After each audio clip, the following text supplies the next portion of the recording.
Hello guys, welcome back to our channel movie man అవి. అందరూ ఎలా ఉన్నారు? ఈరోజు మళ్ళీ ఒక ఇంట్రెస్టింగ్ వీడియోతో వచ్చేసానండి. అదే ఈ వీడియోలో కంప్లీట్గా ఈ వీకెండ్లో రిలీజ్ అయ్యే ఓటీటీ మూవీస్ లిస్ట్ తీసుకొచ్చేసాను. సో ఎవరైనా ఈ వీకెండ్లో ఫ్యామిలీతో కూర్చుని మంచిగా మూవీస్ ఎంజాయ్ చేద్దాం అనుకుంటున్నారా? సో ఈ లిస్ట్ చూసేసి నా సజెషన్ వినేసి సో ఆ మూవీస్ అయితే చూసేయండి. సో ఫస్ట్ మూవీ వచ్చేసి మైదాన్ మూవీ. ఇది హిందీ మూవీ. సో ఈ మూవీ ఆల్రెడీ అమెజాన్ ప్రైమ్లో స్ట్రీమ్ అవుతుంది. ఈ సినిమా చాలాసార్లు రిలీజ్ పోస్ట్పోన్ చేసుకుంటూ ఆల్మోస్ట్ రీసెంట్గా రిలీజ్ చేశారు థియేటర్స్లో. డ్యూ టు పోస్ట్పోన్ ఇష్యూస్ మన చాలామంది జనాలకు కూడా ఈ మూవీ మీద ఇంట్రెస్ట్ అనేది పోయింది.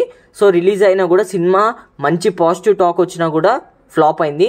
ఈ సినిమా అయితే థియేటర్లో మిస్ అవ్వకండి, చాలా అంటే చాలా బాగుంది. అమెజాన్ ప్రైమ్లో స్ట్రీమ్ అవుతుంది. సో పక్కా వాచ్ చేయండి, ఫ్యామిలీ వాచబుల్. నెక్స్ట్ మూవీ వచ్చేసి ప్రసన్నవదనం.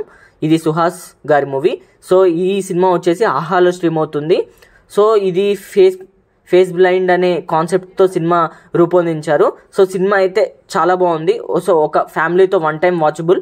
సో మీ టైం అయితే వర్త్ అని చెప్తాను. నెక్స్ట్ మూవీ వచ్చేసి ఆరంభం. ఇది ఈటీవీ విన్లో స్ట్రీమ్ అవుతుంది. కాన్సెప్ట్ వచ్చేసి ఒక మనిషి పాస్ట్లో ట్రావెల్ చేయగలుగుతాడా లేదా అనేది కాన్సెప్ట్ ఈ సినిమాది.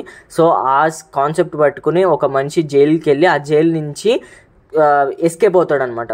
సో కాన్సెప్ట్ అయితే కొంచెం కొత్తగానే ఉంది, కానీ సినిమా బోర్ అనిపిస్తుంది. సో నేనైతే ఇది సజెస్ట్ చేయను. నెక్స్ట్ మూవీ వచ్చేసి ప్రాజెక్ట్ జెడ్, మన సందీప్ కిషన్ గారి మూవీ.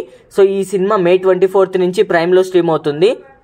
సో పక్కా వాచ్ చేయండి. ఈ సినిమా అయితే చాలా అంటే చాలా బాగుంటుంది. నెక్స్ట్ మూవీ వచ్చేసి రజాకార్ మూవీ.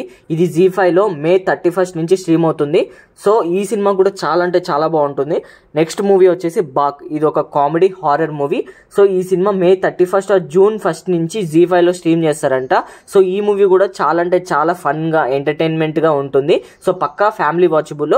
సో ఇవ్వండి ఈ వీకెండ్లో రిలీజ్ అవుతున్న ఓటీటీ మూవీస్. సో ఎవరైనా ఇంట్రెస్ట్ ఉన్న వాళ్ళు ఈ మూవీస్ ఒకసారి చూసేయండి. సో అలా వెళ్ళిపోకుండా మన మూవీ మ్యానేజ్ అవిని సబ్స్క్రైబ్ చేసుకోవచ్చు కదా. ఇలాంటి కంటెంట్ మీ ముందుకు ఎప్పటికప్పుడు తీసుకొస్తూనే ఉంటాను. Thanks for watching. బాయ్.